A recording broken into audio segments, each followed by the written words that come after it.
Orang yang suka nge-gym sampai jadi banget badannya itu tidak mungkin sepintar itu. Satu kalimat ini menggemparkan seluruh Indonesia dalam seminggu terakhir. Gue tidak mau membahas tentang siapa yang salah atau benar.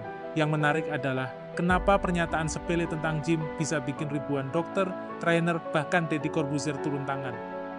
Tapi ini bukan cuma soal gym versus anti-gym. Oleh karena itu, kita perlu bedah fenomena yang lebih dalam, bias kognitif di era konten kreator.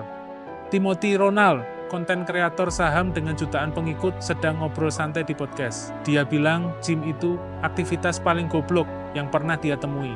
Menurut gua, orang yang suka nge-gym yang sampai jadi banget badannya, itu nggak mungkin sepinter itu. Karena itu aktivitas paling goblok yang pernah gua ketemu. Paling goblok? Paling goblok. Nge-gym paling goblok? Paling goblok. Kenapa? Tapi yang bikin heboh bukan cuma pernyataannya. Oleh karena itu, yang eksplosif adalah bagaimana dia menyampaikannya. Dengan percaya diri penuh, tanpa nuansa, seolah-olah ini fakta ilmiah. Pernyataan viral, netizen marah, tapi Timothy malah mendobel. Dia tidak minta maaf, malah membela pendapatnya. Ya, tapi brandingan gue hilang nanti kalau gue minta maaf. Ya gue bilang, ya udah, gue pun pernah salah kok. Gue aja pernah kalau ngomong salah, gue minta maaf. Gue bilang, gue tolol, gue salah, gue minta maaf. Masa lu kayak begini gak mau minta maaf? Minta maaf tuh gak ada salahnya. Dia tetap jawab, enggak, brandingan saya tidak mau hilang. Biar saya salah kayak apapun, saya tidak akan pernah minta maaf.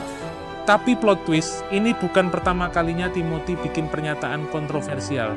Oleh karena itu, polanya mulai terlihat. Shock value sama dengan engagement, engagement sama dengan uang.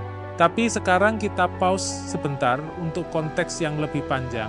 Kenapa pernyataan tentang gym bisa memicu respons emosional sebesar ini dari masyarakat Indonesia, khususnya mereka yang bergulat dengan body image, kesehatan mental, dan pilihan gaya hidup di era media sosial yang penuh penghakiman? Waktunya cek fakta. Riset bilang apa? Olahraga teratur meningkatkan neuroplastisitas. Gym mengurangi risiko depresi 25,30%. Latihan kekuatan meningkatkan fungsi kognitif. Tapi Timothy punya poin juga. Oleh karena itu biar gue jelaskan. Lihat, gue mengerti kenapa Timothy berpikir begitu. Ada stereotip bahwa orang yang terlalu fokus sama penampilan fisik itu dangkal. Ada juga asumsi bahwa waktu yang dihabiskan di gym sama dengan waktu yang bisa dipakai untuk aktivitas produktif lain. Tapi ini penyederhanaan yang berbahaya. Oleh karena itu, gue mau tanya kalian. Pernah tidak kalian menghakimi orang lain berdasarkan hobi mereka? Gaming sama dengan buang waktu? Make up sama dengan kesombongan? Baca fiksi sama dengan pelarian? Kita semua bersalah dalam bias kognitif ini. Ini dia kebenaran tidak nyaman, yang tidak ada yang mau mengakui. Metode Timothy berhasil dengan sempurna. Dia tidak cuma viral karena pernyataannya kontroversial.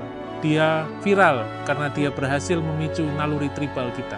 Tapi di balik semua drama ini, ada pelajaran yang lebih besar. Oleh karena itu, pertanyaan sebenarnya bukan apakah gym goblok atau tidak. Pertanyaan sebenarnya adalah, kenapa kita begitu mudah terpolarisasi oleh opini yang disajikan sebagai kebenaran mutlak? Konten kreator bikin pernyataan ekstrem. Tapi ekstrem sama dengan viral, viral sama dengan pendapatan. Oleh karena itu, struktur insentif di media sosial memberikan hadiah pada polarisasi daripada nuansa. Timothy tidak bodoh. Dia pebisnis yang memahami algoritma. Tapi ada harganya, diskusi publik jadi beracun. Isu kompleks disederhanakan jadi hitam putih. Oleh karena itu, tanggung jawabnya ada di kita sebagai audiens. Lain kali kalian lihat pernyataan kontroversial dari konten kreator manapun, tanya diri kalian. Apakah mereka benar-benar berbagi perspektif atau farming engagement? Apakah saya bereaksi dari emosi atau critical thinking? Tapi yang paling penting, kenapa saya peduli sama opini orang lain tentang pilihan gaya hidup saya yang tidak merugikan siapapun. Oleh karena itu, mungkin langkah goblok yang sebenarnya adalah membiarkan opini orang lain mendikte perasaan kita tentang diri sendiri. Drop komen, kalian tim gym atau tim anti-gym. Subscribe kalau kalian mau analisis mendalam tanpa drama clickbait. Share kalau kalian rasa teman kalian perlu dengar perspektif ini.